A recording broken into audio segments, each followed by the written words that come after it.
4 gangsters, 1 treaty, 3 words that will rewrite everything. Chang Park's pen is touching paper. The ink is flowing. Korea's most dangerous men are watching a historic peace treaty get signed. A treaty that will end 5 years of bloodshed, territorial wars, and family vendettas. In 4 minutes, it'll all be over. But 7-year-old Nancy Stein knows something they don't. She's standing in the doorway in a pink dress, her small fists clenched, her heart hammering so hard she can taste copper in her mouth. Behind her, her mother, the black woman who scrubs their floors, who keeps her head down, who taught Nancy the most important lesson. In this house, you stay invisible or you stay dead. Nancy's about to break that rule because 30 seconds ago she heard a phone call, spoken in Korean. A language nobody in this house knows she understands. And the words she heard weren't about peace. They were about execution, about no survivors, about waiting until Park's signature dries before painting these marble floors red. The men think she's just the maid's kid, a 7-year-old who doesn't matter, a child who doesn't speak their language. They're wrong on all 3 counts. And when Nancy's mouth opens, when 3 words in perfect Korean cut through the silence like a gunshot, Ijin Gajayeo, this is a fake, every gun in the room turns toward a little girl who just saved a monster's life and doomed herself to a future she never asked for. Seoul in monsoon season isn't rain, it's war. The water doesn't fall from the sky. It launches itself at the city like it's trying to drown every secret buried beneath the neon and concrete. Tonight, it's hammering the glass walls of the Park estate in Gangnam, where Korea's elite pretend not to see the blood money holding up their champagne flutes. Inside, the floors are white marble, spotless, expensive, the kind of surface that shows every drop of dirt, every scuff mark, every blood stain if you're not careful. Fiona Stein is always careful. She's been scrubbing these floors for 7 months, ever since her husband Daniel died in a car accident that left his brake lines cut, and her drowning in $65 million of medical debt from her mother's cancer treatment. She's 32, a widow, a mother, an immigrant black woman in a country that doesn't want her, working in a house run by a man whose enemies probably killed her husband. But the debt doesn't care about justice. It only cares about payment. Her daughter Nancy is 7 years old, small enough to hide in corners, smart enough to understand that this house has rules that aren't written anywhere. Don't look the men in the eye.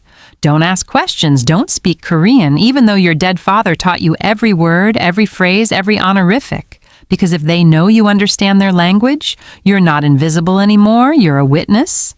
And witnesses in Chang Park's world don't get to grow up. Nancy's been breaking that rule for 7 months. Listening, learning, hearing things about drug routes and protection money and planned executions, carrying secrets that weigh more than her entire body. Tonight, one of those secrets is about to explode. And the 7-year-old girl who's spent her whole life learning to disappear is about to become the most visible person in the room. Fiona's knees hurt. They always hurt by noon, aching from hours spent kneeling on marble that cost more per square foot than most people earned in a month. The lemon polish smell mixed with something else today, gun oil maybe, or the metallic tang of fear that seemed to seep from the walls when Park's men gathered in the main hall. She kept her head down, kept scrubbing, kept breathing in the rhythm her mother taught her back in Atlanta. In for 4, hold for 4, out for 4. You're invisible. You're safe. You're surviving. 7 months, that's how long she'd been here, cleaning blood money's fingerprints off surfaces that gleamed like mirrors. 7 months since Daniel's brake lines failed on the Gangnam Expressway, since the police called it an accident with sympathetic eyes that knew better, since the hospital bills from her mother's final cancer treatments became an anchor pulling her under. 65 million won. In American dollars, it sounded almost manageable, 50,000. In reality, it was drowning. Nancy sat in the corner near the jade plant, her pink dress a small bright spot in a room built for intimidation. To anyone watching, she was just playing, 7 years old, humming to herself, moving her dolls through elaborate scenarios only children understand. But Fiona knew better. Nancy's eyes tracked every movement, cataloged every face, absorbed everything like the linguistic sponge Daniel had trained her to be. Malul anungosan himia, he used to tell their daughter. His Korean smooth and practiced from years of translation work. Knowing words is power. He'd been so proud when Nancy started forming full sentences at 3, when she code-switched between English and Korean without thinking, when she understood the weight that language carried in a country that measured respect in honorifics and hierarchy. Now that power was a secret that could kill them both. The park estate sprawled across 2 acres in the heart of Gangnam, where Seoul's elite built monuments to their wealth behind 12-foot walls and surveillance systems that tracked sparrows. The main house was all glass and steel and marble, modern on the surface, medieval in function. A fortress disguised as architecture. Fiona had learned the invisible paths through it, the routes that kept her out of sight when meetings happened.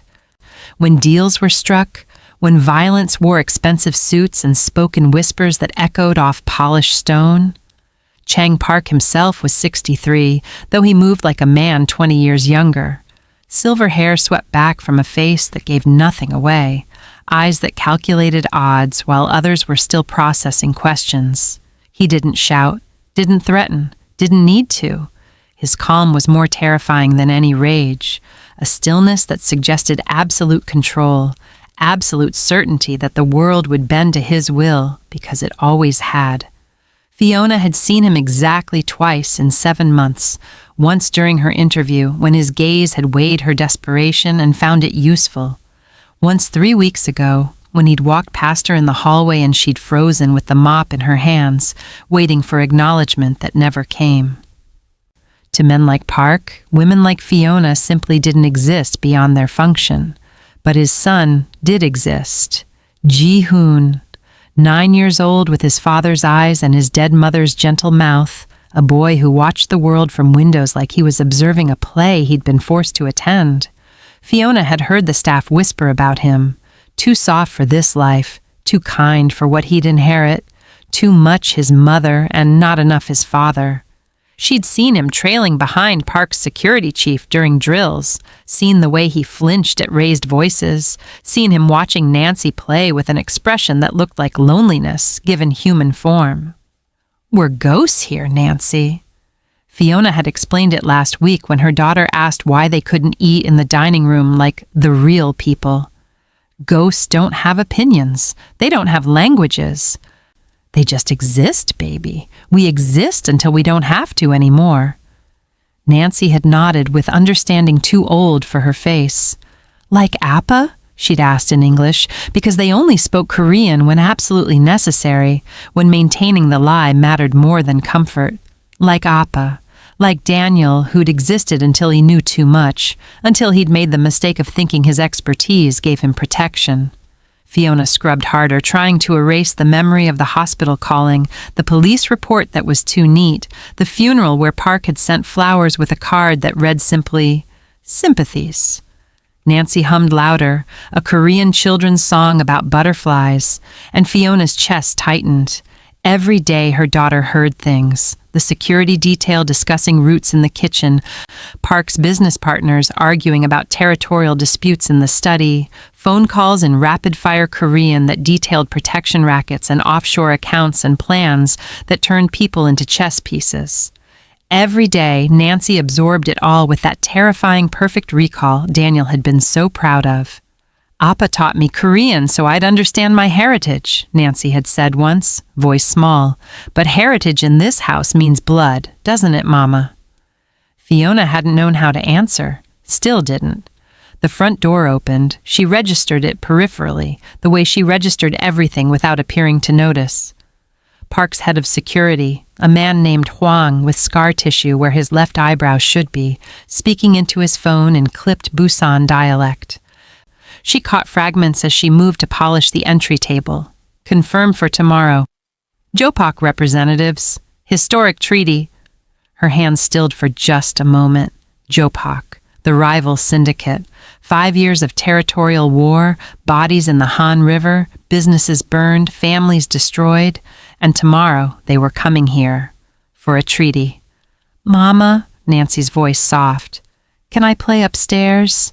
Fiona turned, saw her daughter standing there with her dolls, saw the question behind the question. Nancy wanted to be somewhere else when dangerous men filled these halls. Smart girl. Stay in your room tomorrow, baby. No wandering. Promise me. Nancy's dark eyes held hers for a beat too long. I promise, Mama. It was a lie. They both knew it. But some lies were necessary for survival. And Fiona had learned to live inside them like houses built from paper. Fragile. Temporary. Better than nothing at all. She returned to scrubbing marble that would never be clean. Not really. Not when it was laid with blood money and sealed with secrets. Nancy's humming faded as she climbed the stairs, her small footsteps absorbed by carpet so thick you could muffle screams in it. Above them, through the skylight that turned rain into fractured light, Seoul's storm clouds gathered like an omen nobody would read until it was too late. And in the corner where Nancy had been playing, one doll lay abandoned, a small figure in traditional hanbok, face down on marble that reflected everything and revealed nothing. Tomorrow, Fiona thought. Tomorrow they'd sign their peace treaty. Tomorrow the war would end. She had no idea that tomorrow her daughter would start one. The black SUVs arrived at 11, rolling through the gate like funeral procession vehicles, quiet, expensive, and carrying death in their back seats. Nancy watched from her bedroom window as men emerged, their suits sharp enough to cut, their faces carrying scars that told stories polite society pretended not to read. Her mother had told her to stay in her room. She'd nodded, agreeing to a promise she had no intention of keeping. Because Nancy Stein had learned something important in 7 months of invisibility, the most dangerous people were the ones nobody saw coming. And right now, everybody was watching the men in the SUVs. The green tea ceremony happened in the formal sitting room, all ritual and performance. Park played the gracious host with the kind of precision that suggested he'd rehearsed hospitality the way other people rehearsed violence, bowing at exactly the right depth, pouring at exactly the right temperature, speaking with the formal Korean that acknowledged respect while conceding nothing. The Jopak representatives matched him gesture for gesture, word for word, smile for smile. Nancy knew about theater. Her appa had taken her to see Hamlet at the National Theater 3 months before he died, had explained how the actors wore masks even when their faces were bare. Watch their hands, butterfly, he'd whispered in Korean. Hands don't lie like mouths do. She'd been watching hands ever since. Now she was wedged in the corridor air vent, a space she'd discovered 2 months ago when she was supposed to be napping. A crawl space that ran behind the walls like the house's secret nervous system. The metal grate gave her a perfect view of the sitting room below, and the air vent carried sound like it was designed for surveillance. Maybe it was. Men like Park probably had listening devices everywhere. Maybe he even knew she was here. The thought made her freeze, heart hammering, but then Park laughed at something the lead Jopak representative said, and the moment passed. He didn't know. Nobody knew. She was still a ghost. The treaty document looked official. Red seals, elaborate calligraphy, the kind of paper that probably cost more than her mother earned in a month. The Jopak negotiator spreading it across the table was a man her mother's age, maybe younger, with a smile that reminded Nancy of the tigers she'd seen at Seoul Zoo, beautiful and absolutely ready to eat you. This divides Gangnam by the river, he explained in Korean, his finger tracing invisible lines. Your family keeps the hotels, the restaurants west of Yeongdong. We maintain the shipping routes, the entertainment district east. 5 years of war, Hyungnim, and we end it with ink instead of blood. Park leaned forward, studying the document. His fingers, steady, calculated, hovered over the terms like he was reading between lines Nancy couldn't see. The Incheon port operations, he said. These terms suggest shared oversight. Insurance, the tiger-smiled man replied. Trust, but verify. Surely you understand. I understand perfectly, Kang Min-jun. The name landed like a stone. Nancy filed it away in the catalog her brain had become. Names, faces, ranks, relationships. Kang Min-jun, number 2 in the Jopak hierarchy, old enough to have authority, young enough to be ambitious, dangerous. Her mother was in the kitchen, Nancy knew, preparing refreshments she'd never served because women like Fiona didn't enter rooms like this.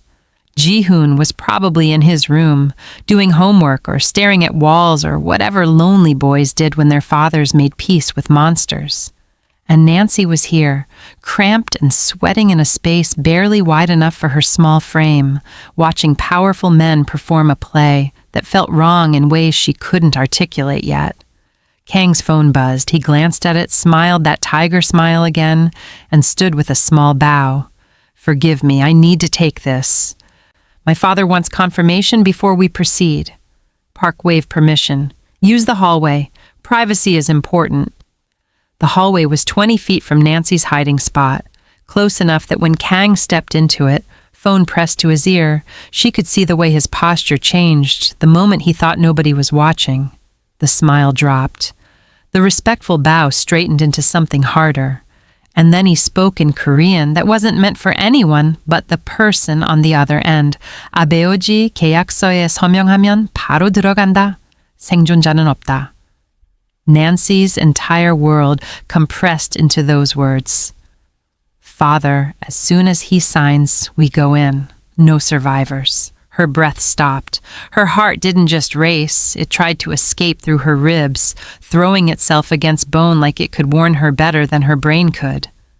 Because Nancy Stein was 7 years old and fluent in Korean and smart enough to understand that she'd just heard a death sentence pronounced in a language nobody thought she spoke. If I speak, they'll know I understand Korean. They'll know I've heard everything for 7 months. We'll never be safe again. The calculation was instant, brutal, survival sharp. Speaking meant exposure. Exposure meant danger. Danger meant losing the only parent she had left. Her mother's voice echoed in her mind. "We're ghosts, baby. Ghosts don't have opinions. They don't have languages." But ghosts didn't save lives either. Through the grate, she could see Park still studying the treaty, his head of security standing against the wall with the stillness of men who'd forgotten how to relax, Ji-hoon suddenly visible in the doorway with a book in his hands, and her mother appearing with a tray of refreshments she wasn't supposed to serve. All of them. Everyone. No survivors. Kang's voice drifted through the hallway. "The old man thinks he's untouchable. In 4 minutes, he'll learn otherwise." 4 minutes. Nancy's appa used to laugh, this big, warm sound that filled rooms and made her feel like the world was safer than it actually was. She remembered his last laugh, the morning before the accident that wasn't an accident, when he'd spun her in a circle and promised they'd go to Jeju Island that summer. She remembered her mother's face at the funeral, the way it had cracked and reformed into something harder, something that knew how to survive grief by refusing to feel it. She remembered her father's voice, "Malul anun gosun himiya," butterfly. Knowing words is power. Her feet were moving before her brain finished processing the decision. Crawling backward through the vent, dropping into the storage closet, stumbling into the hallway on legs that felt like they'd forgotten how to work. Kang was still on the phone, his back to her, and for one suspended moment, Nancy considered running to her mother, letting someone else make this choice. But there wasn't time. 4 minutes. Maybe less now. The sitting room was ahead. Through the doorway she could see Park's hand reaching for the pen, see the treaty waiting, see everyone gathered like actors in the final scene of a play where nobody survived the last act. Nancy's mouth opened. The words were there. "이젠 가자예요. 그들은 당신을 죽이려고 여기 있어요." Burning on her tongue like prophecy or poison. This is a fake. They're here to kill you. Words that would expose everything. Words that would destroy her carefully constructed invisibility. Words that would change her life in ways she couldn't imagine yet and wouldn't be able to undo. Her father's voice again. "Power, butterfly." She stepped through the doorway. Nancy's feet are moving toward that door. In the next 60 seconds, she's going to do something that will change her life forever. And if you think you know what happens next, you don't. This story gets darker, more complicated, and more beautiful than you can imagine. Hit that subscribe button right now because you're not going to want to miss a single second of what comes next. Trust me. Every head turned. It was synchronized, almost choreographed. 6 men and her mother, all pivoting toward the doorway where Nancy stood with her heart trying to beat its way out of her chest and her hands clenched so tight her nails drew blood from her palms. For one suspended second, she could still run, could still disappear back into the invisible spaces of the house, could still pretend this was a nightmare she'd wake up from. Then Park's pen stopped moving. The ink hadn't even touched paper yet. "Nancy, no!"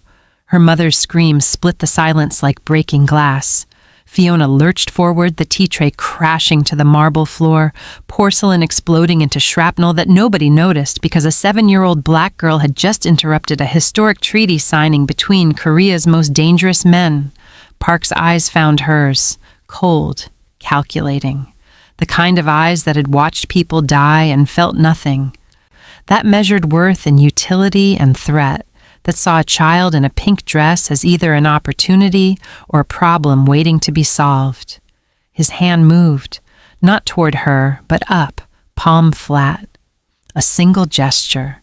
His security detail froze mid-motion, hands dropping from weapons they'd been reaching for. Nancy's mouth was dry. Her tongue felt too big for her mouth. The Korean words she'd been practicing in her head for 7 months were suddenly impossible, tangled around fear and adrenaline and the crushing weight of knowing that once she spoke, there was no going back. "이젠 가자예요." Her voice cracked on the first word, but she pushed through. "그들은 당신을 죽이려고 여기 있어요. This is a fake. They're here to kill you." Perfect Korean. Seoul dialect, actually, the way her father had taught her, with the formal honorifics appropriate for addressing someone of Park's status. And in that moment, watching the shock ripple through the room like an earthquake through still water, Nancy understood exactly what she'd done. She'd spoken, in Korean, flawlessly. She'd been invisible for 7 months. Now she was the only thing anyone could see. Kang Min-jun's face drained of color so fast, Nancy thought he might faint. His hand moved toward his jacket, toward the gun she knew was there because she'd seen him adjust it when he'd arrived. But Park's security chief Hwang was faster. The sound of Kang's arm breaking was loud in the sudden silence, a wet crack like green wood snapping, followed by his scream and the crash of his body hitting the floor. Park stood, slowly, the kind of slow that suggested complete control. That said, he had all the time in the world because time itself bent to his will. He looked at Nancy, really looked, the way people look at puzzles they're interested in solving, and then he looked at his watch, an expensive watch that probably cost more than her mother's entire year's salary. "How long?" he asked in Korean, his voice conversational. "How long until they breach?" Nancy's knees were shaking. 4 minutes. He said 4 minutes on the phone. "What phone call?" Park's voice never rose. Didn't need to. In the hallway, he called his father. He said, Nancy swallowed, tasted copper, pushed through. He said, "As soon as he signs, we go in. No survivors." Park's jaw tightened. The first crack in his composure. He touched something on his watch and suddenly the house was screaming. Alarms, electronic locks slamming into place, metal shutters descending over windows. Hwang was already on his radio, barking orders Nancy half understood about roof positions and interior corridors and activating countermeasures. Fiona reached her then, grabbing Nancy and pulling her close, and her mother was sobbing, huge, wrenching sobs that shook her whole body. "What have you done, baby? What have you done?" "I heard him, Mama, I heard—" "In Korean?" Fiona's voice broke. "You spoke Korean. In front of them. They know now, Nancy. They know everything." The JOPOC representatives were on the floor now, Hwang's team holding them at gunpoint, Kang still moaning through a broken arm that had already swelled purple. Park stood in the center of it all like the eye of a storm, his phone pressed to his ear, issuing commands in clipped sentences that sounded more like battlefield orders than business instructions. Movement in the doorway. Nancy looked up, still trapped in her mother's desperate embrace, and saw Ji-hoon, 9 years old with his father's sharp features and his mother's soft eyes, staring at Nancy like she'd just performed a magic trick he couldn't figure out. Or maybe like she'd revealed herself as something other than human, a girl who spoke a language she wasn't supposed to know, who'd stopped his father from signing his own death warrant, who'd transformed from invisible to essential in the span of 3 sentences. You? Ji-hoon's English was textbook perfect but unpracticed. You speak Korean? Nancy nodded, too scared to find words in any language. You're Appa, Ji-hoon said, switching to Korean because he'd heard her accent, had placed her dialect, knew exactly who'd taught her. Your Appa was the translator, the one who died. Yes, Nancy whispered in Korean. My Appa taught me, before he died. Park was in front of her now, crouched down to her level, and Nancy had never been this close to him before. Could see the gray in his hair that wasn't distinguished but tired, could see the lines around his eyes that came from decades of not sleeping well, could see something in his expression that might have been respect, if monsters were capable of respecting anything. How long have you understood? He asked. 7 months since we came here? Everything? Nancy nodded. Everything, said Jang Nim. The honorific for boss felt strange on her tongue, but accurate. Park's laugh was soft, almost admiring. You've been listening, learning, a 7-year-old surveillance device walking through my house. He straightened, looked at Fiona. Your daughter just saved my life, my son's life. That's a debt I cannot repay with money. Huang appeared at Park's shoulder. Sir, thermal imaging shows 30 hostiles approaching from the east wall. 3 minutes out. They're breaching early. Park's expression hardened. They moved up the timeline. Someone warned them. He looked at the Jopak representatives on the floor, then at Kang, then back at Nancy. Lockdown protocol. Take the women and Ji-hoon to the safe room. Full defensive positions. Shoot to kill. Fiona gasped, but Huang was already pulling them toward the hallway, toward stairs Nancy had never been allowed to use, toward depths of the house she'd only cleaned from a distance. Ji-hoon stumbled alongside them, his hand suddenly finding Nancy's, both of them 7 and 9 and too young for whatever was about to happen. I'm sorry, Nancy whispered. In English, because she was too terrified to remember which language fit which moment. I'm sorry I broke my promise. Silly, Ji-hoon replied in Korean, his hand squeezing hers. You saved us. That's not breaking promises. That's keeping them. The safe room door opened ahead of them, concrete and steel and the promise of survival if they were lucky. Behind them, Nancy heard Park issuing final orders, heard the mechanical click of weapons being checked, heard her mother praying in English and broken Korean and something that might have been grief or rage or both. And somewhere outside, 30 men with guns were coming to finish what a fake treaty had started. Nancy's pink dress caught the fluorescent safe room lights as Huang pushed them inside. The last thing she saw before the door sealed was Park's face, calm, ready, and wearing something that might have been a smile. Smart girl, he'd said. Nancy hoped smart would be enough to keep them all alive. The safe room was concrete and claustrophobia. 12 feet by 12 feet, walls thick enough to survive artillery strikes, ventilation that hummed like mechanical breathing, and monitors showing every angle of the compound through cameras Nancy hadn't known existed. 30 screens glowing with black and white footage of armed men positioning themselves around a house that had just locked itself down like a fortress expecting siege. Because it was. Fiona was shaking so hard Nancy could hear her teeth chattering. They sat on the metal bench that ran along one wall, Ji-hoon pressed between them like a human buffer, all 3 of them staring at screens that showed a violence about to unfold. Huang stood by the door, radio pressed to his ear, relaying information to Park in quick bursts of military-grade Korean that Nancy's father had never taught her. Tactical language. Killing language. On screen 7, 30 men in black tactical gear were breaching the outer wall, not climbing it, blowing a hole in it with shaped charges that turned brick and mortar into shrapnel.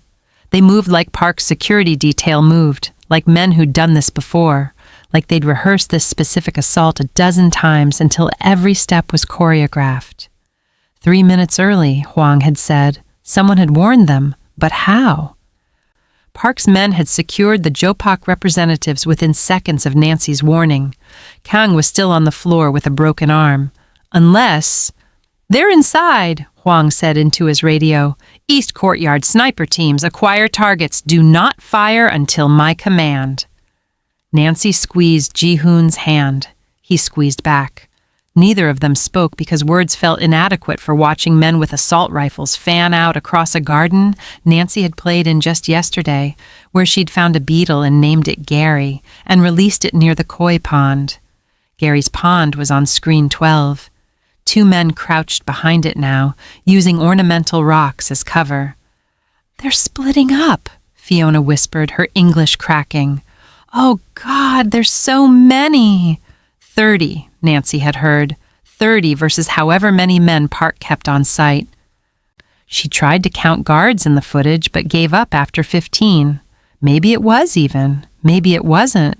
Maybe arithmetic didn't matter when bullets started flying, and 7-year-olds were watching through cameras because the alternative was not knowing if they'd live through the next 5 minutes. "Mama," Nancy said softly. "Pray." "I am, baby. I haven't stopped." Ji-hoon's free hand found Nancy's other hand, the one not already tangled with his. His palm was slick with sweat, sticky hot the way scared children's hands got. "Is this what your appa saw?" he asked in Korean, voice barely audible. "Before they killed him?" Nancy turned to look at him.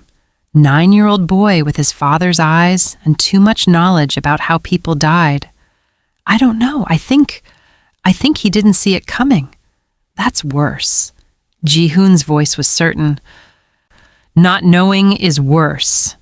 The first gunshot sounded like thunder trapped underground, loud enough to make them all flinch even through concrete walls.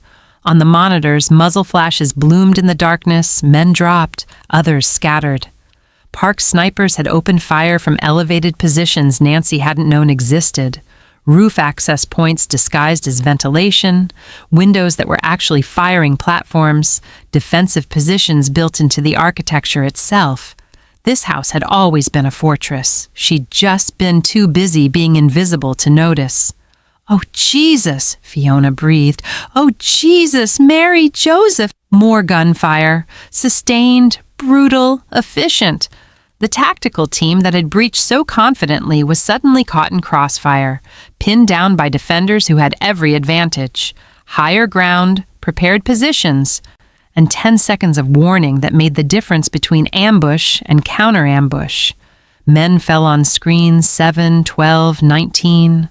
Nancy watched them drop and tried not to think about how they'd probably been sons, fathers, brothers to someone who'd missed them. Tried not to think about how her warning had turned this from assassination into slaughter. Tried not to count bodies because her brain kept counting anyway. 5, 7, 11, 15. Ji-hoon was crying silently, tears tracking down his face, but his hands never let go of hers. Fiona was praying in 3 languages simultaneously, English and Korean, and something that might have been Yoruba from her grandmother back in Lagos, words Nancy had heard at her own grandmother's funeral, words that called on ancestors and God and anyone listening to please, please let them survive this. The firefight lasted 4 minutes. When it ended, 15 bodies lay in the garden, 3 more in the breached courtyard, 6 scattered across the driveway. 0 casualties on Park's side, according to Huang's radio chatter. 0. It wasn't a battle. It was execution dressed up in tactical gear. The silence after was worse than the gunfire. Huang's radio crackled, Park's voice steady as ever. "Secure the prisoners, sweep for remaining hostiles, call the cleaners. We'll have this cleared before dawn." The cleaners. Nancy's brain supplied the meaning before she wanted it to. People who removed bodies, who made crime scenes disappear, who ensured that when police were paid to look the other way, they had nothing to see. Park had cleaners on speed dial. Of course he did. The door opened. Park stood there, blood on his white shirt, a spray pattern across the chest that suggested he'd been close when someone died, and a gun still in his right hand. His eyes found Ji-hoon first, checking for injury with a father's instinct that seemed at odds with the weapon he carried. Then Fiona, then Nancy. "You saved my life," he said in Korean, then switched to English for Fiona's benefit. "Your daughter saved my life, my son's life. That's a debt I cannot repay." Fiona stood on shaking legs, pulling Nancy with her. "We just want to leave. Please. We'll forget everything. We won't say anything." "You can't leave." Park's tone wasn't threatening, just factual. "They know she speaks Korean now. They know she heard everything. Do you understand what that means?" Nancy understood. They were witnesses, liabilities. The kind of loose ends that people like Park, people like the men who just tried to kill him, didn't leave alive unless there was a compelling reason. "But you're under my protection now." Park holstered the gun. No more debts, no more cleaning floors, no more hiding. He looked at Nancy. "You spoke when silence was safer. That takes a kind of courage I respect. So here's what happens. You stay. Both of you. Proper rooms, proper security. Nancy attends school with Ji-hoon. Your mother manages household operations, not as a maid, but as staff. Or," Fiona's voice was steady despite the shaking, "or you leave, and the Jopak find you within a week. They have long memories for betrayal." Park's expression softened microscopically. "I'm not a good man, but I pay my debts. You gave me warning. I'm giving you safety." Fair trade. Ji-hoon let go of Nancy's hands and walked to his father. Park's hand settled on his son's shoulder, and for a moment they looked like any father and son, not a crime lord and heir standing in the aftermath of attempted murder. "Nancy," Ji-hoon said in Korean, looking back at her, "stay, please." Nancy looked at her mother. Fiona's face was wet with tears and resignation, and something that might have been relief that they were alive at all, that the next breath wasn't negotiable, that survival had a price, and they were being offered the chance to pay it with service instead of blood. "Okay," Fiona whispered. "Okay." Park nodded once. "Good. Now come up. Your rooms are ready. And Nancy?" He waited until she met his eyes. "Thank you." They climbed stairs from the safe room back into the house, back into air that smelled like cordite and death and rain that had started falling at some point during the firefight. Through windows, Nancy could see men in dark coveralls loading bodies into trucks, the cleaners working efficiently, making massacre disappear like it had never happened. Her pink dress was splattered with blood, not hers, from one of Park's guards who'd grabbed her in gratitude after who'd said "Gamsahabnida" over and over while bleeding from a superficial shoulder wound, who'd stained her childhood with evidence of violence survived. That night, Nancy slept in a real bedroom for the first time in 7 months, in sheets that cost more than her family's monthly rent, in a house that had just proven it could kill 30 men without breaking stride. Ji-hoon's room was next door. Fiona's was across the hall. And Nancy lay awake listening to her mother crying softly through the walls, wondering if they'd traded one prison for another, wondering if saving a monster's life made you complicit in the monstrosity, wondering if her appa would be proud or horrified that his daughter had used the language he'd taught her to choose survival over invisibility. Outside, Seoul's rain washed blood from marble. By morning, there'd be no evidence left. Just a pink dress in a trash bin and a 7-year-old girl who couldn't unhear the sound of men dying because she'd spoken 3 words in Korean. Ijin Gajayeo, this is a fake. She'd been right about the treaty, but Nancy was starting to understand that the biggest fake was the life they'd just agreed to. Safety that looked like privilege, protection that felt like ownership. Freedom that came with invisible chains made of debt and gratitude, and the knowledge that leaving meant dying. She'd saved Park's life. Now she'd spend the next 15 years figuring out what that cost. If you're feeling this story, if Nancy's courage just hit you right in the chest, smash that like button and drop a comment. Would you have stayed silent, or would you have spoken up like Nancy did? I want to hear from you, because this is only the beginning. Nancy saved a life tonight, but what she doesn't know yet is the price she'll pay 15 years from now. Nancy Stein graduated summa cum laude from Seoul National University on a May afternoon that smelled like cherry blossoms and endings. 22 years old, fluent in 3 languages. Studying international law with a specialty in refugee rights, the kind of expertise that let her fight Park's empire from the inside while pretending to belong to it. The cap and gown felt like costume. But then again, everything about her life had been costume for so long, she'd almost forgotten what the real Nancy might look like underneath. Her mother sat in the audience next to Park's empty seat.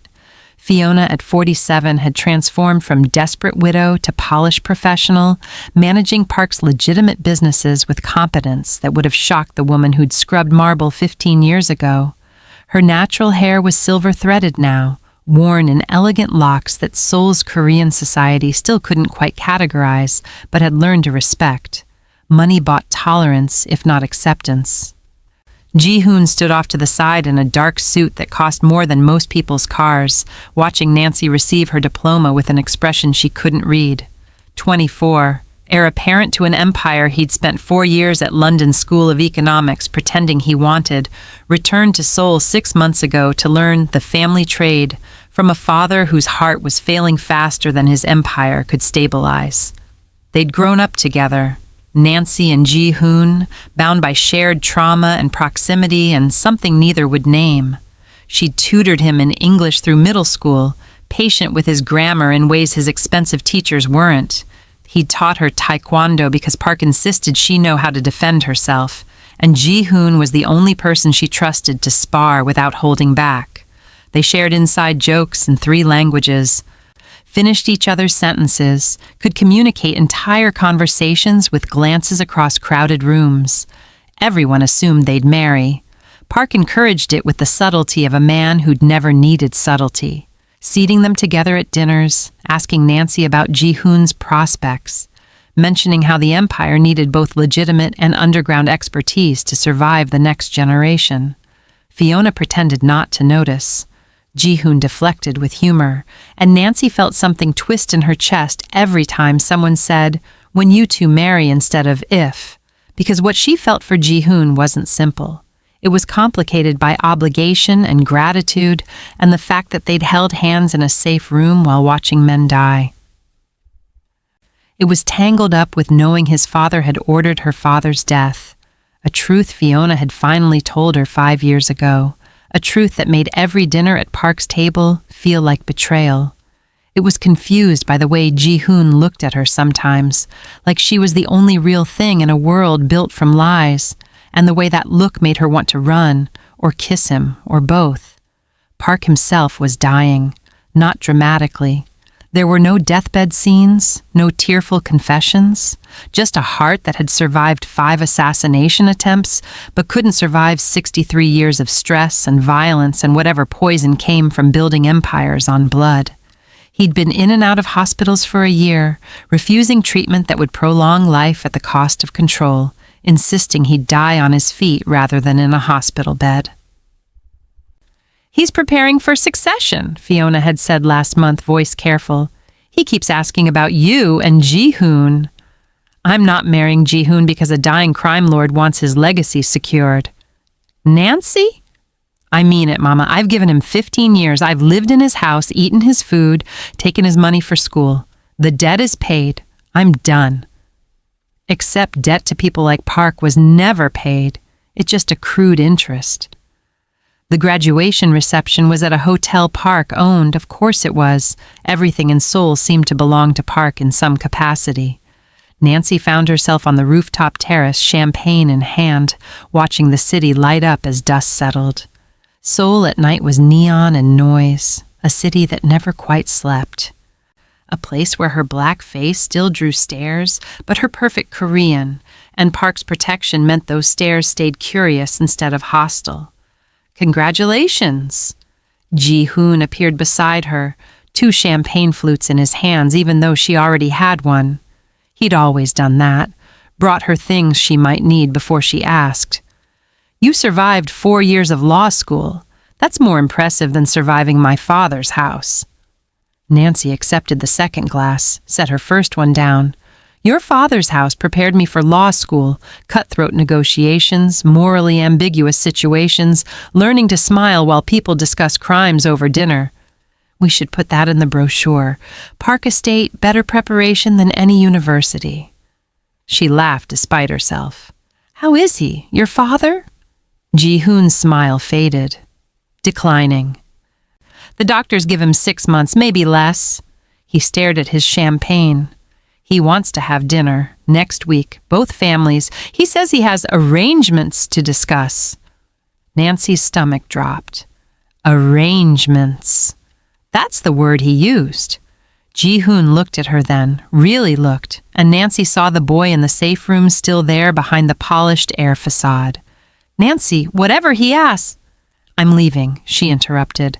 After this reception, I'm finding my own apartment. I'm starting at the refugee legal clinic next month. I'm building a life that isn't this. She gestured at the hotel, the city, everything Park owned or touched or controlled. He won't let you leave. He doesn't get to decide anymore. I saved his life once, that's enough. Ji-hoon was quiet for a long moment. Then, what if I asked you to stay?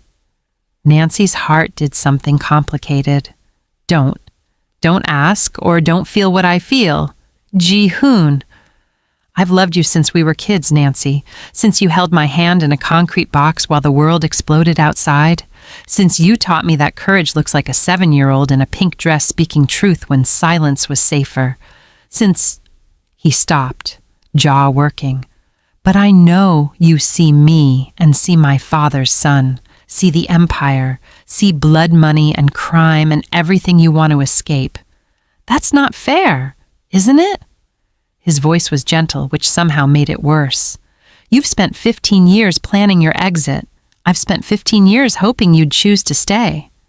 Nancy couldn't answer that, couldn't untangle the mess of feeling what she felt while knowing what she knew, wanting what she wanted while hating that the wanting existed at all.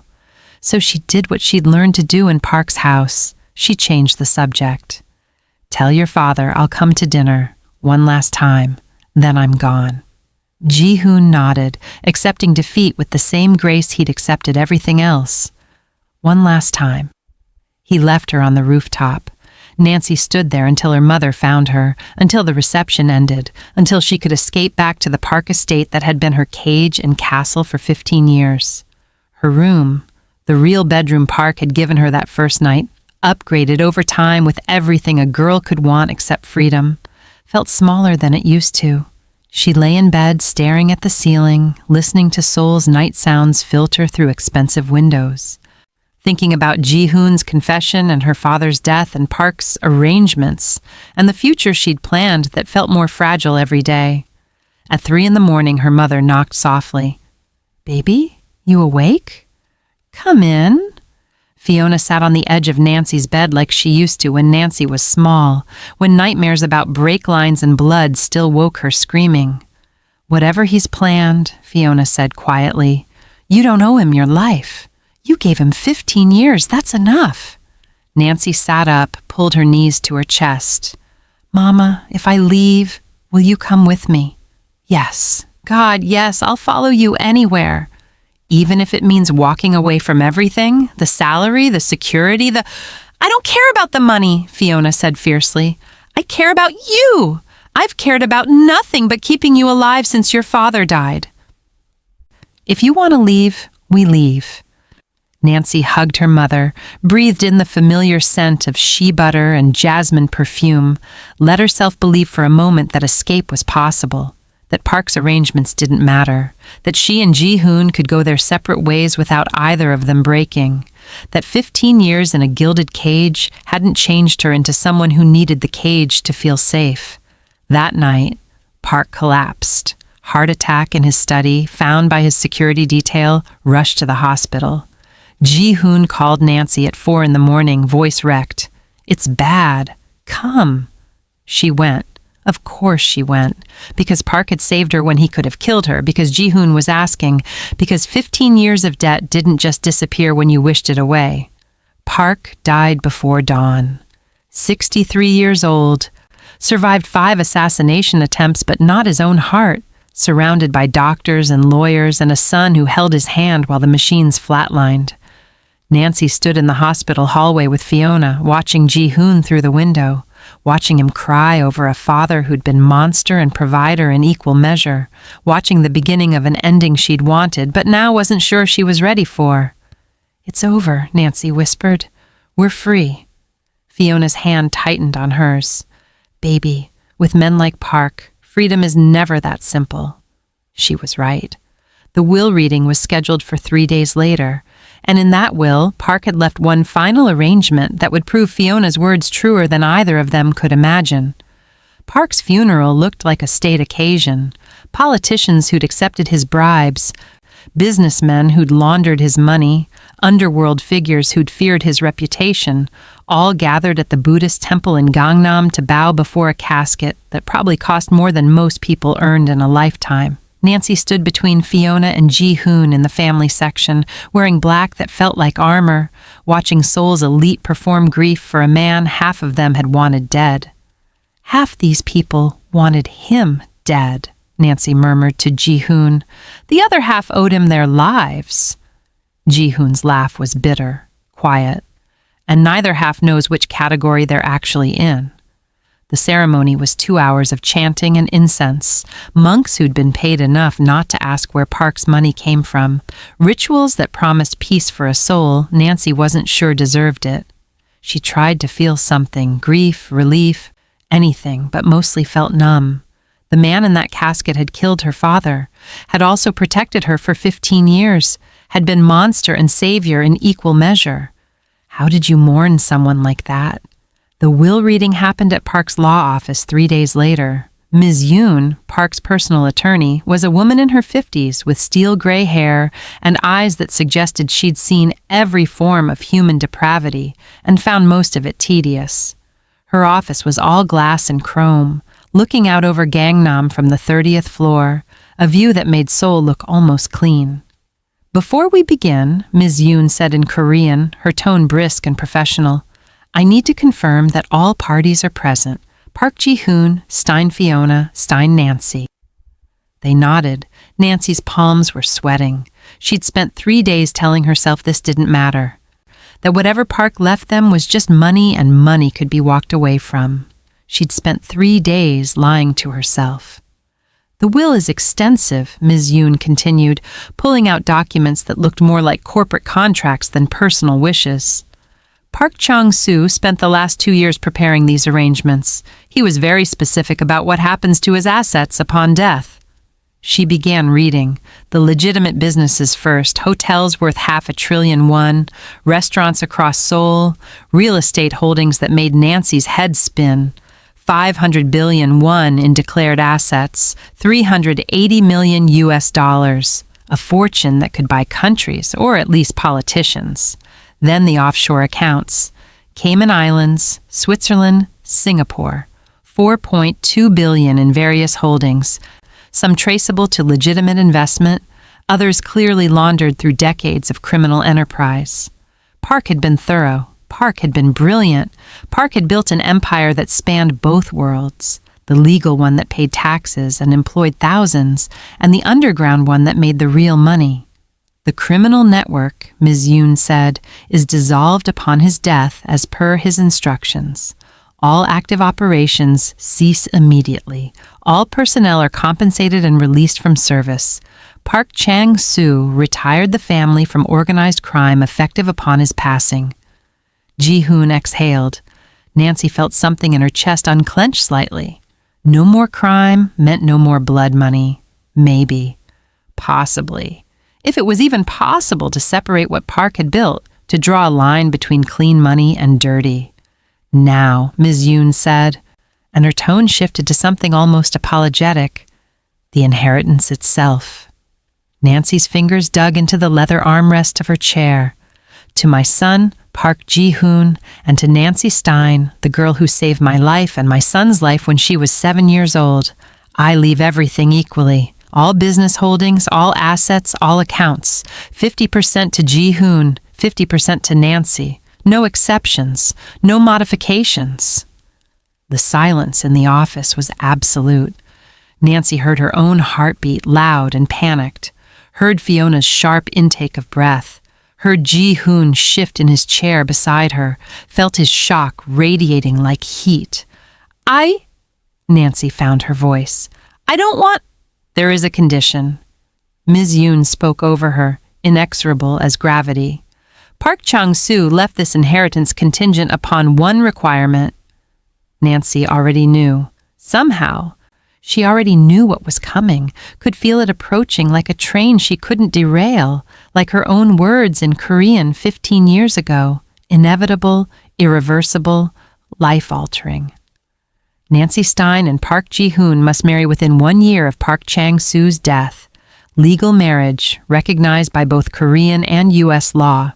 If they do not marry within that time frame, or if they divorce within the first 5 years of marriage, all assets will be liquidated, all holdings sold, all proceeds donated to charity. Both families will receive nothing. No. Nancy stood so fast her chair tipped backward. No, he can't. He can, and he did. Ms. Yoon's voice was gentle but firm. I advised against this condition. I told him it was controlling, possibly unenforceable, ethically questionable at best. He did it anyway. You have 365 days to decide. This is insane. Nancy rounded on Ji-hoon, who was staring at the floor like the carpet held answers. Tell her this is insane. Ji-hoon's voice was hollow. It's insane. And if we don't, Nancy demanded, turning back to Ms. Yoon, if we refuse, if we walk away, then 15,000 people lose their jobs when the hotels liquidate. The refugee resettlement programs Park funded shut down. The orphanages, the schools, the immigrant legal clinics. Ms. Yoon consulted her notes. Approximately 47,000 people currently receive direct or indirect support from Park's empire. All of that ends if you don't marry. Fiona was crying silently, tears tracking down her face. He's dead and he's still manipulating us. He's still winning, Nancy finished bitterly. She looked at Ji-hoon, really looked, saw the same trap closing around him, saw him drowning in obligation and inheritance and a dead father's final order. Tell me you didn't know about this. I didn't know. Ji-hoon finally met her eyes. Nancy, I swear, I didn't know. But you knew what he was. You always knew. And you stayed. His voice was quiet but not gentle. For 15 years you stayed. We're both complicit, Nancy. We've both been living off blood money and pretending we're better than what built us. Nancy wanted to scream, wanted to overturn the expensive furniture, wanted to storm out and never come back, wanted to unmake the last 15 years and unmake the moment she'd spoken Korean in a room full of killers. Wanted her father alive and her mother not crying, and Ji-hoon not looking at her like she was the answer to a question nobody should have to ask. I need air. She was moving toward the door. I need to think. Nancy, Ji-hoon started to stand. Don't follow me, please. She made it to the elevator, to the lobby, to the street before the panic attack hit. Leaning against cold glass, gasping for breath, Seoul rushing past in waves of neon and noise and normalcy that felt obscene when her entire life had just been rewritten by a dead man's will. Ji-hoon found her anyway. Of course he did. Appeared beside her with a bottle of water and the kind of patience that came from 15 years of knowing when she needed space and when she needed witness. I won't do it, Nancy said when she could breathe again. I won't be his puppet. Not even from the grave. And if we don't? 15,000 families, Nancy, that's not leverage, it's hostage-taking. So we're hostages. Again.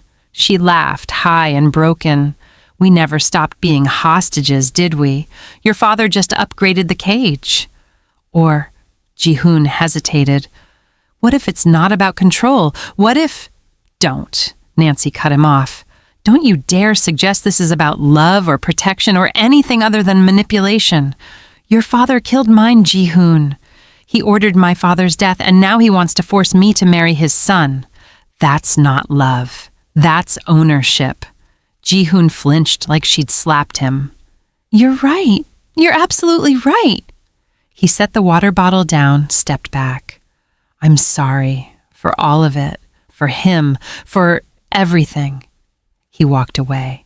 Nancy watched him go, watched his shoulders stay straight despite the weight crushing him, watched him disappear into Seoul's evening crowds like he'd never existed at all. Her phone buzzed. "Fiona, where are you?" Nancy typed back. "Garden. Give me an hour." She walked to the place where 30 men had died because she'd spoken truth, where blood had soaked into soil that now grew expensive flowers, where Ji-hoon had held her hand in a safe room while the world exploded. The garden looked peaceful now, deceptive, like everything Park had built. Nancy sat on a bench and made a decision. She was walking away.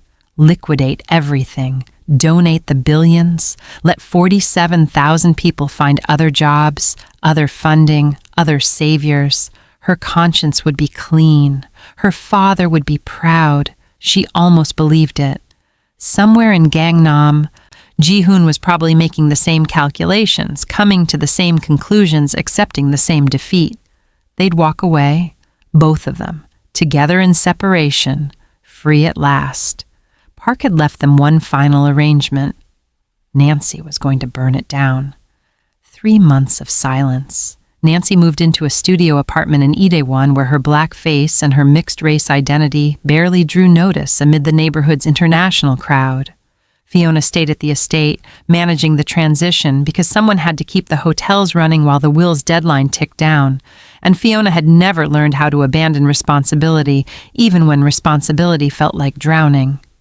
Nancy worked at the refugee legal clinic, helping North Korean defectors navigate South Korea's bureaucratic maze, using Park's blood money degree to do something that felt clean. She avoided Ji-hoon's calls, ignored Ms. Yoon's emails, pretended the deadline wasn't approaching like a train she'd tied herself to. 9 months left, 8, 7. The world kept spinning. Seoul kept being Seoul, neon and noise and a city that never quite slept. Nancy kept telling herself she'd walk away. Any day now, any day. At 6 months remaining, Fiona showed up at Nancy's apartment with rain in her hair and something terrible in her eyes. "We need to talk," Fiona said, "about your father, about Daniel." Nancy's stomach dropped. "Mama, I know how he died. I've known for 5 years. You told me. I didn't tell you everything." Fiona came inside, dripping on hardwood floors, looking older than 47 should look. "I need you to sit down." Nancy sat. The apartment was small enough that sitting meant the kitchen counter was an arm's length away, meant there was nowhere to run when bad news arrived. Rain hammered the window, always rain in this story, like Seoul's weather had decided to provide melodramatic accompaniment. "Your father wasn't killed by Park's enemies," Fiona began, and Nancy nodded because she'd heard this part. "He was killed on Park's order. I told you that Park ordered it because Daniel discovered the refugee trafficking. North Korean defectors. Park was exploiting them instead of saving them. Daniel was going to expose it." Nancy recited the facts like testimony. "You told me." "That's true, but it's not the whole truth." Fiona's hands were shaking. Daniel wasn't just going to expose Park's operation, he was going to expose the Jopak's involvement. The same Jopak that tried to assassinate Park 3 months after Daniel died. The same Jopak that would have triggered a gang war that would have killed hundreds of people. The rain got louder. Or maybe that was Nancy's heartbeat. "Park called me," Fiona continued, voice breaking. "The night before Daniel died, he said Daniel was going to start a war, that exposing the Jopak's trafficking ring would lead to retaliation that would burn through Seoul like wildfire. Families destroyed, children killed, and Daniel wouldn't stop, wouldn't wait, wouldn't let Park handle it quietly. So Park killed him." Nancy's voice sounded far away. "To prevent a war. To save hundreds of lives, yes, maybe thousands." Fiona was crying now, tears and rain mixing on her face. "And I knew, Nancy. He told me what he was going to do. And I didn't warn your father. I chose you. I chose keeping you alive over keeping him alive, and I've lived with that for 15 years. The apartment was too small. The walls were closing in. Nancy stood, backed away from her mother like proximity might make the truth contagious. You knew? Her voice cracked. For 15 years, you knew Park murdered Appa, and you let me live in his house? Let me eat his food? Let me grow up with his son? He would have killed us both. Fiona reached for Nancy, who recoiled. Baby, please understand. Understand what? That you traded my father's life for our safety? That you chose? I chose you! Fiona's voice broke into a scream. I chose my daughter over my husband because that's what mothers do, Nancy. We make impossible choices and we live with the consequences, and I'm sorry. God, I'm so sorry, but I'd do it again. Nancy couldn't breathe. The revelation was poison spreading through her bloodstream, contaminating every memory of the last 15 years, every dinner with Park, every conversation with Ji-hoon, every scholarship and opportunity and protection, all of it built on her father's murder, all of it paid for with blood Fiona had helped spill. Get out! Nancy? Get out of my apartment. Get out before I... Nancy's hands were shaking, her whole body shaking. I can't look at you right now. Fiona left. The door closed. Nancy was alone with rain and revelation and rage so complete it felt like suffocation. She lasted 10 minutes before grabbing her keys and driving to the Park estate, because Ji-hoon needed to know. Ji-hoon had a right to know what his father really was. What impossible calculus had led to Daniel Stein dying on a highway while his daughter played with dolls in a corner? The estate's gates opened automatically. They still recognized her car, still treated her like family even though she'd been trying to leave for months. The lights were on in Ji-hoon's office. Nancy parked crooked, nearly ran inside, found him staring at spreadsheets like numbers could solve the unsolvable. Your father murdered mine, Nancy said without preamble. Not just killed him, murdered him to prevent a war, calculated the cost, decided one translator was worth less than hundreds of potential victims, had him killed and called it necessary. Ji-hoon's face went white. What? Nancy told him everything. Fiona's confession, Park's call, the Jopak connection, the war that never happened because Daniel Stein's brake lines failed first. She watched Ji-hoon absorb it, watched something in him break, watched him realize his inheritance wasn't just money and hotels. It was complicity in murder that his father had decided was justified. I didn't know, Ji-hoon whispered. Nancy, I swear to God, but you knew what he was. You always knew he was capable of this. And you stayed. Ji-hoon's voice hardened. For 15 years you lived in his house, took his money, built your life on the foundation he provided. We're both complicit, Nancy. We're both... Don't you dare. Nancy's rage found a target. Don't you dare compare us. I was 7 years old. I didn't choose this. Neither did I. Ji-hoon stood, his own anger finally breaking surface. You think I chose to be his son? To inherit this empire built on blood? I didn't ask for any of this, Nancy, but I'm stuck with it the same as you. They stared at each other across the office, 15 years of friendship and unspoken feelings and shared trauma collapsing into accusation and hurt. I'm walking away, Nancy said finally. The will, the marriage, all of it. Let it burn. Let the empire collapse. I don't care about 47,000 people. I care about not being owned by a dead man's final manipulation. If you walk away, everything he built, the good and the bad, it all ends. Ji-hoon's voice was pleading now. The schools, the orphanages, the refugee programs, real people, Nancy, real lives. Let it burn, Nancy repeated. My conscience will be clean. Will it? Ji-hoon's question landed like a punch. Because I don't think purity is something either of us gets to have anymore. We've been living in the gray for too long. Nancy left without responding, drove back to Itaewon in rain that had become Seoul's default weather, it seemed. Climbed the stairs to her apartment and found Fiona still sitting in the hallway, soaked and patient and ready to wait as long as it took for forgiveness that Nancy didn't know if she could give. I chose your life over your father's truth, Fiona said quietly. I'd do it again. Then you chose wrong. Nancy unlocked her door, left her mother in the hallway, collapsed on her kitchen floor and cried until she couldn't anymore. The will's deadline was 5 months away. Nancy had her exit planned. Plane ticket to New York, apartment sublet, a job offer at an immigration nonprofit that didn't know or care whose money had paid for her law degree. She was leaving, finally, actually leaving. Park had left her one final arrangement. She was going to refuse it and walk away free. She almost believed it. If this story is hitting you right in the heart, if you've ever had to choose between what's right and what's necessary, I need you to drop a heart in the comments. Tell me, could you forgive the person who saved you if they destroyed you first? Because Nancy's about to make a choice that will define the rest of her life, and it's not the one you think. 2 weeks before the deadline, Nancy's apartment looked like a crime scene of departure. Boxes labeled donate and keep and burn, scattered across every surface, her law degree leaning against the wall in its expensive frame. A plane ticket to JFK on the counter with her name printed in letters that promised escape. The knock on the door was Ms. Yoon. Of course it was. Nancy had ignored 17 emails, 9 phone calls, and 3 certified letters.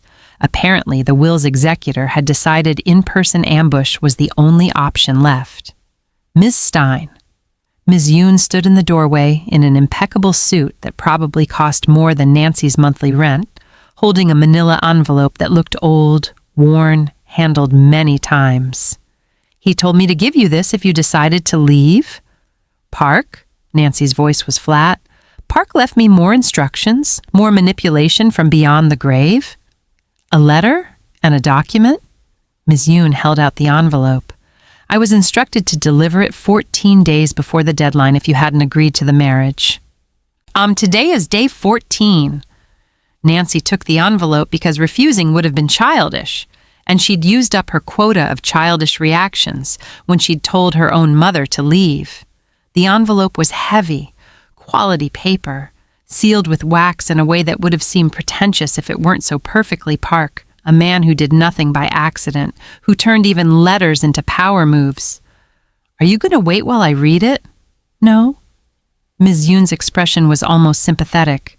But I'll be available by phone if you have questions. Ms. Stein, Nancy, whatever you decide, make sure it's actually your decision. Not rebellion, not obligation, yours. She left. Nancy sat on her one piece of furniture, a couch inherited from the previous tenant, and opened the envelope. Park's handwriting was precise, architectural, the kind of penmanship that suggested calligraphy lessons and absolute control over even the smallest aspects of presentation. Nancy, if you're reading this, I've failed to make you understand. I don't blame you for your anger, your father's death, your forced residency in my house, the will's conditions. From your perspective, it's all manipulation, control, one final power play from a dead man who can't let go. You're not entirely wrong, but you're not entirely right either. Nancy's hands tightened on the paper. I did order Daniel's death. I've made my peace with burning in whatever hell waits for men like me. He wasn't just going to expose my trafficking operation. He was going to expose the Jopak's involvement, their pipeline, their funding sources. Do you understand what that would have meant? War. Immediate, brutal, citywide war. The Jopak would have retaliated within hours. They would have targeted everyone in my organization, every business I owned, every person connected to me. Hundreds dead, maybe thousands. Seoul would have burned.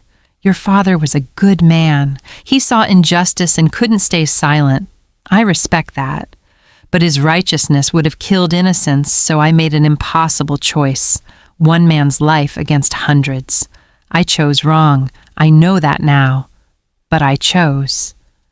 Nancy had to stop reading, had to breathe through the rage and grief and the terrible understanding that Park might actually be right, that her father's heroism might have been recklessness in disguise, that morality at scale was messier than she'd wanted to believe. The orphanages, the schools, the refugee programs, yes, they're built with blood money, but they save real lives, Nancy. 47,000 people currently depend on the empire I built. Not all of them are criminals. Most are just people trying to survive in a world that doesn't care about them. You think walking away makes you clean. It doesn't. Purity is a privilege, Nancy. You and Ji-hoon don't have that luxury anymore. You stopped having it the moment you saved my life, the moment you chose to stay in my house, the moment you accepted my protection and my money and the education that blood paid for. The will isn't about forcing you to love Ji-hoon. It's about forcing you to save each other, like you did when you were 7. The second document fell from the envelope, a spreadsheet, names, addresses, dependencies. Nancy scanned it with her lawyer's eye, trained to process information quickly. 15,000 direct employees. 23,000 indirect beneficiaries through funded programs. 9,000 children in schools, Parks Foundations supported. 47,132 people whose lives intersected with Park's empire in ways that meant liquidation would devastate them. 47,000. Ms. Yoon's business card was in the envelope too, with a handwritten note. The Jopak are waiting. If you walk away, they'll seize the hotels, the real estate, everything. They'll tear it apart for scrap value. None of those 47,132 people will matter to them. Nancy read Park's letter again and again and again until the words stopped being shocking and started being just true. Terrible, uncomfortable, impossible to refute truth. At 11 at night, she called Ji-hoon. He answered on the first ring like he'd been waiting. "We need to talk," Nancy said. Finally, his voice was exhausted. "When?" "Now. Neutral ground. Not your father's estate, not my apartment. The Han River, the tea house by Bampo Bridge, 30 minutes.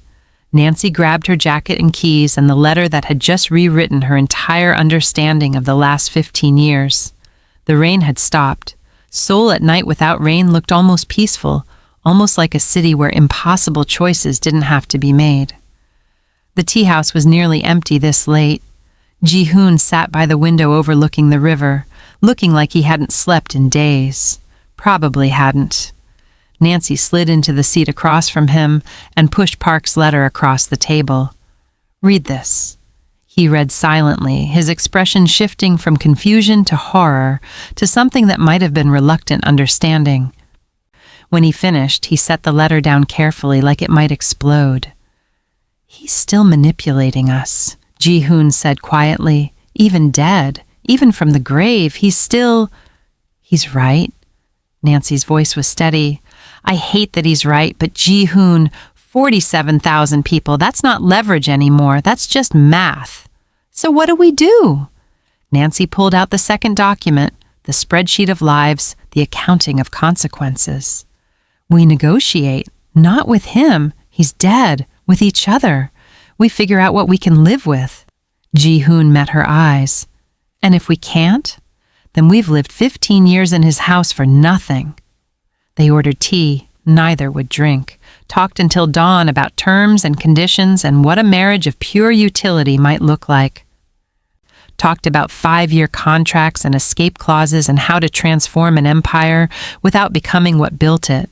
Talked about everything except the truth that hung between them like smoke, that 15 years had made them family in ways neither could untangle, and that maybe Park had seen something they were too scared to name. At sunrise, Ji-hoon said, "If you fall in love with someone else during the 5 years, tell me. I'll set you free." Nancy managed a small smile. "And if you fall in love?" Ji-hoon's pause was long enough to matter. "I already did, 15 years ago, in a safe room." Nancy's breath caught.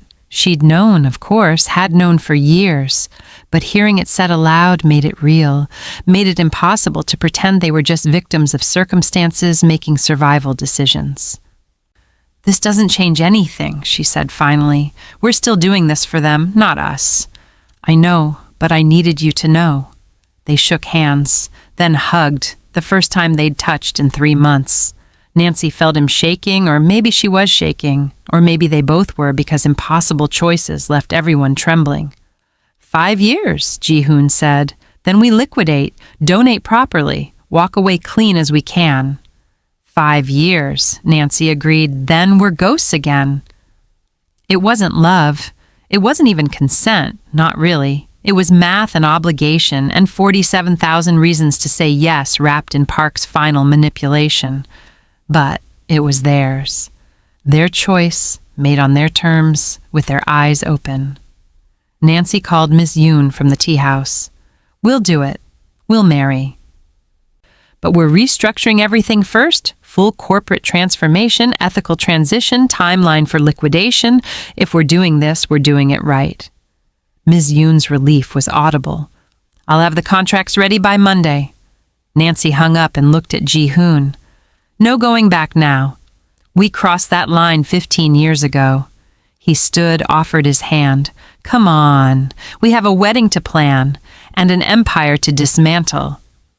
They walked out into Seoul's morning, two people who'd chosen survival over purity, responsibility over freedom, each other over the escape they'd both wanted. Park had left them one final arrangement. They were going to honor it, and then they were going to destroy everything he'd built. The tea house by the Han River became their neutral territory for the next 2 weeks, a place where Nancy and Ji-hoon could negotiate the terms of their arranged marriage without the weight of Park's estate or Nancy's apartment pressing down on them. They sat by windows overlooking water that never stopped moving and talked about building a cage they could both survive. 5 years, Nancy said during their third meeting, legal pad covered in notes that read more like contract terms than wedding plans. Marriage is a business partnership. After 5 years, we liquidate the empire. All of it. Hotels, restaurants, real estate. We donate the proceeds to actual refugee organizations, immigrant rights groups, programs that don't launder money or exploit people. Agreed. Ji-hoon was making his own notes, his handwriting as precise as his father's had been. What about living arrangements? Separate bedrooms, separate lives where possible. We present a united front publicly, but privately. Nancy paused, searching for the right words. Privately, we're business partners who happen to share a legal document. No expectations of romance. None. No intimacy. None. Ji-hoon's pen stilled.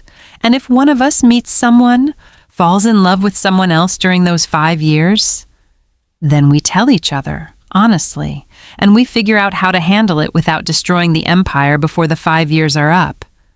Nancy met his eyes. I won't trap you, Ji-hoon, and I won't let you trap me. This is survival, not a fairy tale. Okay. He wrote something, crossed it out, wrote again. One more clause. What? Honesty. Complete honesty. If this is going to work, if we're going to spend 5 years performing a marriage while dismantling our entire lives, we can't lie to each other. Not about feelings, not about wanting to quit, not about anything. Nancy considered this. You want honesty? Fine. Here's honest. I hate that we're doing this. I hate that your father's will is controlling us from the grave. I hate that 47,000 people's livelihoods depend on whether we can stand being married for 5 years. And I hate... She stopped, the rest of the truth catching in her throat. You hate what? Ji-hoon's voice was gentle. I hate that part of me doesn't hate this at all. That part of me has been waiting for you to say what you said in the tea house last time, that 15 years ago confession. Nancy's hands were shaking. And that terrifies me, Ji-hoon. Because if any of this is real, if what I feel is real and not just trauma bonding and Stockholm Syndrome and 15 years of proximity, then we can't walk away in 5 years. And I need to be able to walk away. The silence stretched. Outside, the Han River kept flowing. Inside, two people sat with the truth finally spoken aloud. Then that's your answer, Ji-hoon said finally. If you fall in love with me during the 5 years, real love, not obligation or gratitude or whatever this is now, you tell me, and I'll help you walk away anyway, because I meant what I said. I already fell 15 years ago in a safe room, and I'll spend the next 5 years trying not to make you fall too. Nancy's eyes burned. That's not fair to you. None of this is fair to either of us.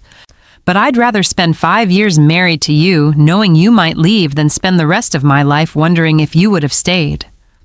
They signed their private agreement 2 days later, a contract that would never be legally binding but mattered more than the official marriage license they'd sign in a month. 5 years, business partnership, transformation of the empire, complete liquidation and donation at the end, freedom for both of them.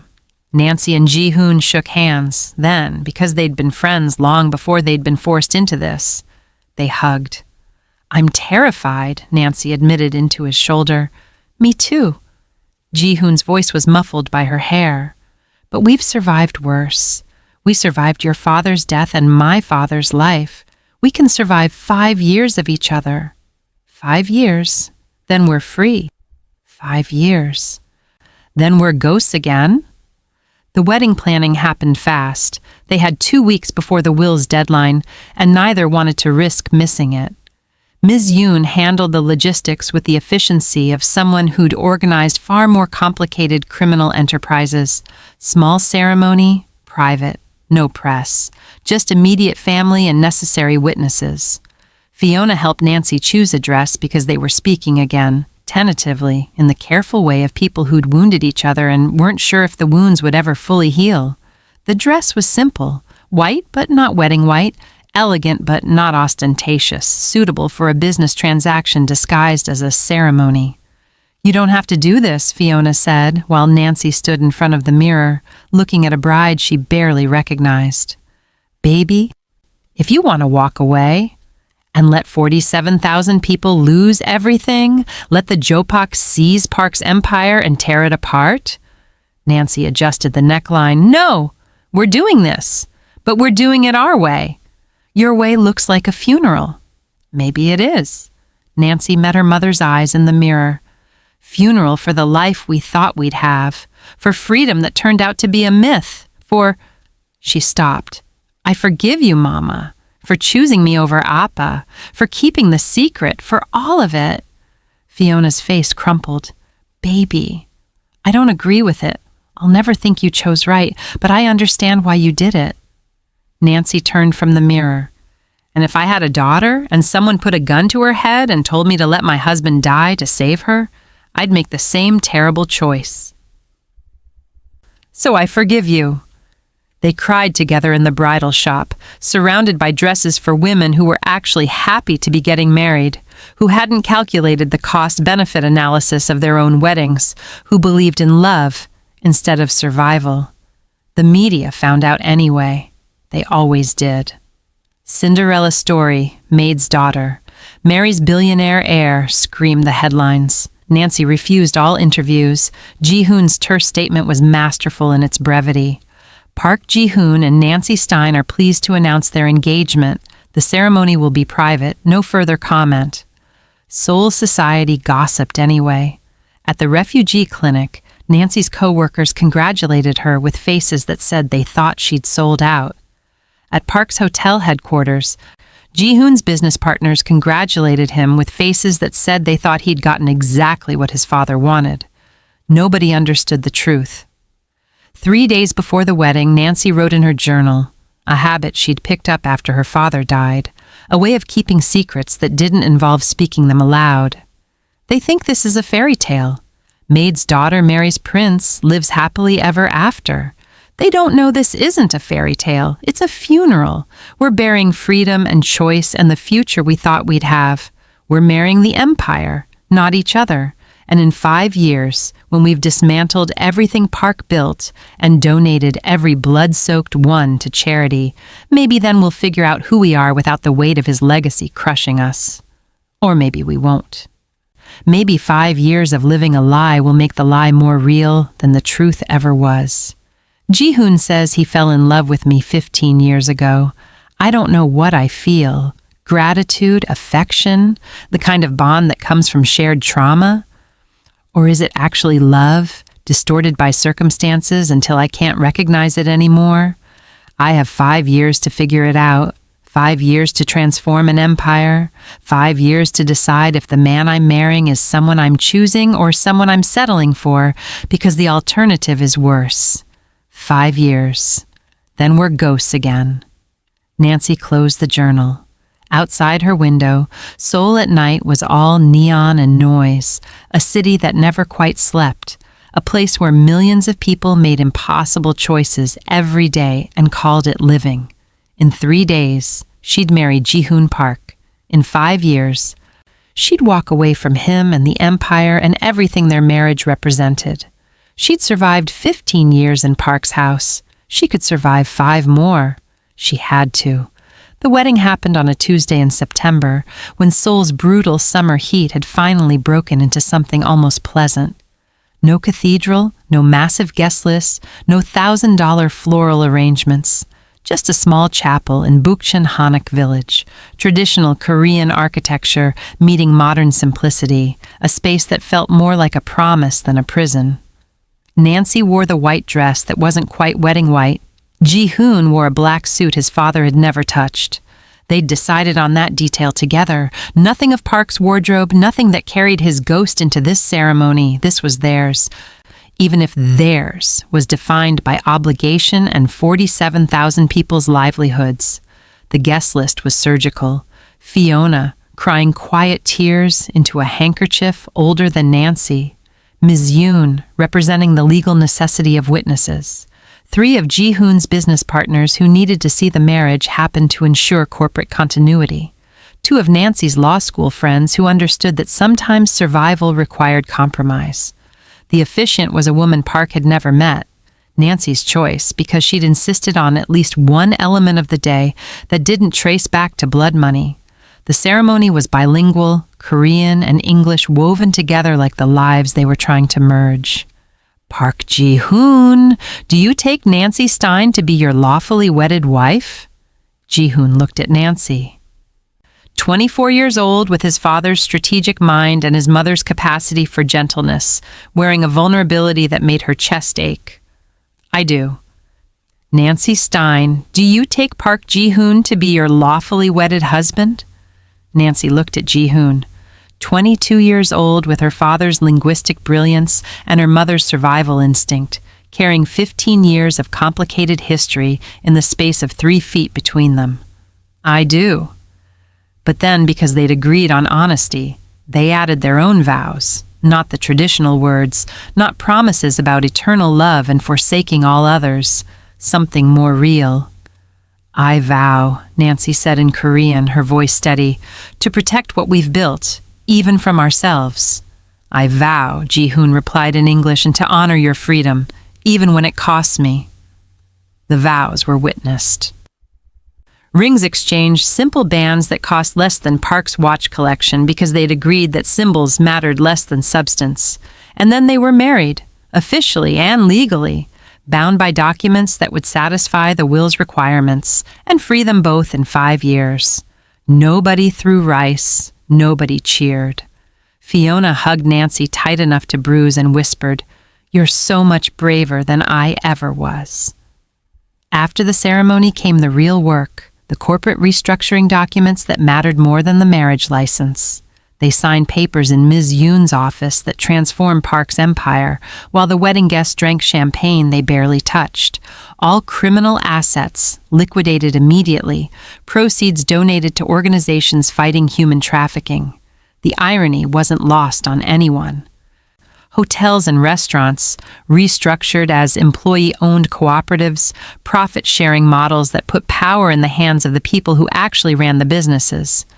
$1 billion, endowment established for refugee resettlement, immigration legal aid, programs that wouldn't exploit the people they claimed to help. 5-year timeline, gradual ethical transformation, liquidation at the end, complete dissolution of the Park Empire. You're destroying everything my father built, Ji-hoon said, while signing the last document. We're fixing everything your father broke, Nancy corrected. There's a difference. The reception was intimate. 10 people in a private room at a restaurant Park had never owned, eating food that tasted like relief and resignation in equal measure. Ji-hoon gave a toast that was more eulogy than celebration. My father once told me that debts must be repaid. Nancy saved my life when we were children. Today I'm trying to save hers. And maybe by destroying his legacy, we'll finally be free of it. People drank to that. Nancy wondered if any of them believed it. The wedding night was separate hotel rooms. They'd been clear about the no intimacy clause, and neither was ready to test that boundary. Nancy lay awake in expensive sheets, wearing pajamas instead of lingerie, staring at a ceiling that cost more per square foot than most people's rent. Her phone buzzed around midnight. Ji-hoon. Still awake? Nancy. Can't sleep? You? Ji-hoon. This is weird, right? Being married but not really married? Nancy. Everything about this is weird, but we knew it would be. Ji-hoon. 5 years. We can do 5 years. Nancy. We survived 15 years in your father's house. We can survive anything. She fell asleep eventually, phone still in her hand, married but alone, committed but free, carrying contradictions that would define the next 5 years of her life. 1 year later, the transformation was slower than they'd hoped, faster than they'd feared. Nancy ran the refugee legal clinic from an office in Park Tower, rebranded as Commons Tower because symbolism mattered. Ji-hoon managed the restructured businesses with the kind of ethical precision that would have made his father rage if he were alive to see it. They lived together in the Park estate because selling it immediately would have raised questions, but they maintained separate bedrooms, separate lives where possible. Business partners who happened to share a last name and a legal document. They ate breakfast together most mornings, a compromise that felt more intimate than Nancy had planned for. They attended business functions as a united front, and Seoul society gradually stopped gossiping about the mixed-race bride who'd married above her station. Fiona had left, moved back to Atlanta with enough money to buy the house she'd dreamed of, to build the life Daniel had wanted for her. Nancy missed her mother with an ache that never quite faded, but understood that freedom sometimes meant distance. The small moments were the dangerous ones. Ji-hoon bringing Nancy tea when she worked late not because he had to, but because he wanted to. Nancy laughing at Ji-hoon's terrible jokes in 3 languages, finding herself looking forward to the sound of his key in the door, the way their hands would brush when passing documents, and neither would pull away quite as fast as they should. We're falling in love, Fiona observed during a video call 6 months into the marriage. You know that, right? We're not, Nancy said automatically. We're living together. It's proximity. Baby, I lived with your father for 10 years before he died. I know what love looks like, and I see it when you talk about Ji-hoon. Nancy ended the call, but she couldn't stop thinking about it, couldn't stop analyzing every interaction, every moment of comfort, every time she caught herself wanting him to stay instead of leave. Couldn't stop being terrified that Fiona was right. In the 2nd year, they transformed Park's underground contacts into resources for actual good. Connections used for refugee smuggling became networks for legal immigration assistance. Money laundering channels became legitimate charitable donations. Violence-enforced agreements became ethical business contracts. It was exhausting. It was necessary. It was working. Your father would hate this, Nancy said one night, looking at quarterly reports that showed profit margins dropping as worker wages increased. Good, Ji-hoon replied. Let him hate it from hell. They'd started eating dinner together, too. Another compromise that had become routine, that had become something Nancy depended on. They talked about business, about Seoul's politics, about the refugee children Nancy was teaching Korean at the community center. They didn't talk about the unspoken thing growing between them, the way 5 years was starting to feel less like a countdown to freedom and more like a deadline for something neither wanted to lose. The 3rd year brought crisis, Jopak retaliation, threats from what remained of Seoul's underworld, attempts to seize assets they'd liquidated or donated. Ji-hoon handled it with his father's strategic brilliance, but without his father's brutality. Nancy provided legal cover, used connections she'd built through the clinic, protected their transformation with law instead of violence. We make a good team, Ji-hoon said after thwarting the 3rd takeover attempt. We always did. Nancy was filing paperwork, not looking at him, afraid if she looked she'd see too much. Even when we were kids. Nancy. His voice made her look up. In 2 years, we liquidate everything, walk away free. That's the plan. That's the plan. And if he stopped, restarted, and if one of us doesn't want to walk away? Nancy's heart did something complicated. Then we agreed. We tell each other honestly. We figure it out. So I'm telling you. Ji-hoon set down his own paperwork. I don't want to walk away. Not from the empire. We can liquidate that tomorrow for all I care, but from you. I don't want to walk away from you. The office was suddenly too small. Nancy stood, backed away not from him, but from the truth. We have a contract. 5 years. Then we're both free. I've been free since the day we got married, Ji-hoon said quietly. Free from my father's expectations, from the empire's weight, from being someone I hated. You gave me that, Nancy. These 3 years with you, they've been the freest I've ever felt. You're confusing gratitude with, don't. He stood too. Don't tell me what I'm feeling. I've loved you since we were kids. That hasn't changed. What's changed is that now I get to love you while building something good, while fixing what my father broke, while watching you teach refugee children the language that saved my life. Nancy couldn't breathe. The contract says we're honest, so I'm being honest. Ji-hoon didn't move closer, gave her space even while offering truth. In 2 years, if you want to walk away, I'll sign the papers. I'll help you disappear. I'll keep my promise. But I needed you to know that I'm not doing this out of obligation anymore. I'm doing this because I choose you. Every day, I choose you. Nancy fled, left the office, left the estate, drove to Ida 1 where her old studio apartment stood empty and foreign, sat in her parked car and tried to untangle feeling from obligation, love from trauma bonding, choice from circumstance. Her phone buzzed. Ji-hoon. I'm sorry, I shouldn't have said that. I'll sleep in the guest house tonight. Take the space you need.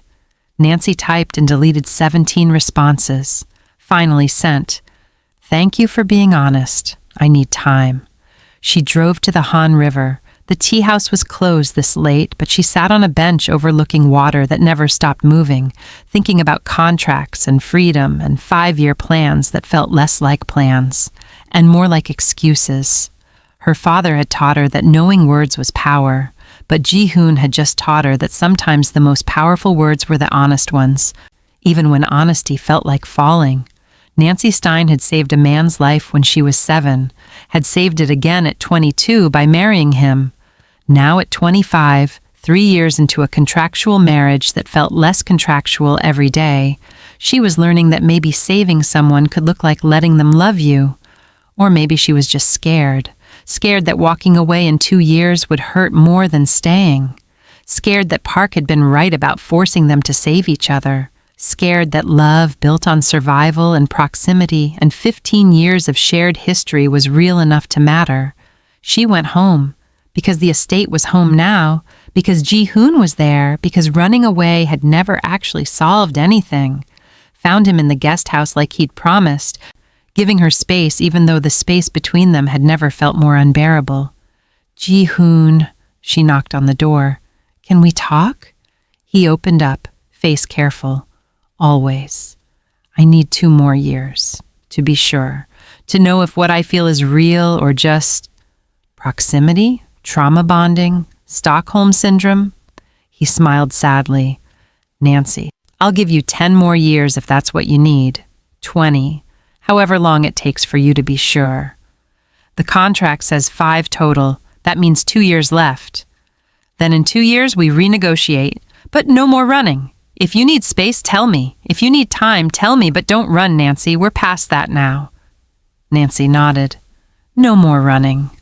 They stood in the doorway, married but separate, committed but undefined, carrying 2 more years of contract and the terrifying possibility that contract might become choice. 4 years later, Nancy taught Korean at the community center 3 times a week. Refugee children, immigrant families, anyone who needed language as bridge instead of barrier. She was 26, graduated from the legal clinic to running her own nonprofit, living a life built on Park's blood money, transformed into actual good. Ji-hoon managed what remained of the empire, mostly legitimate now, mostly clean, counting down the months until liquidation. 27, his father's strategic mind applied to dismantling instead of building, learning that destruction could be its own form of creation. They lived together, shared meals, shared work, shared comfortable silence that had replaced the careful distance of year one. Still separate bedrooms, the no intimacy clause remained, though Nancy wasn't sure anymore if it was boundary or cowardice. 1 year left, Ji-hoon said over breakfast on their 4th anniversary. 1 year until the contract ends. 1 year, Nancy agreed, stirring coffee she wouldn't drink. And then? Then we decide, for real this time, not because of the will, not because of Park, not because of 47,000 people. Just us. Just us, Ji-hoon echoed. Scary thought. Terrifying. But it wasn't. Not really. Because somewhere in 4 years of breakfasts and business meetings and teaching children Korean while Ji-hoon watched from doorways, Nancy had stopped being scared, had started being certain. She just needed 1 more year to be sure that certain was real. The final scene happened 6 months before the contract ended. Nancy was teaching at the community center explaining honorifics to a group of North Korean defectors who were trying to navigate South Korean society. Ji-hoon appeared in the doorway with tea. He always brought her tea, had been doing it for 4 years, a small gesture that meant more than grand ones. You don't have to keep doing this, Nancy said when the class ended. I know, Ji-hoon set the tea down. I want to. Nancy looked at him. Really looked.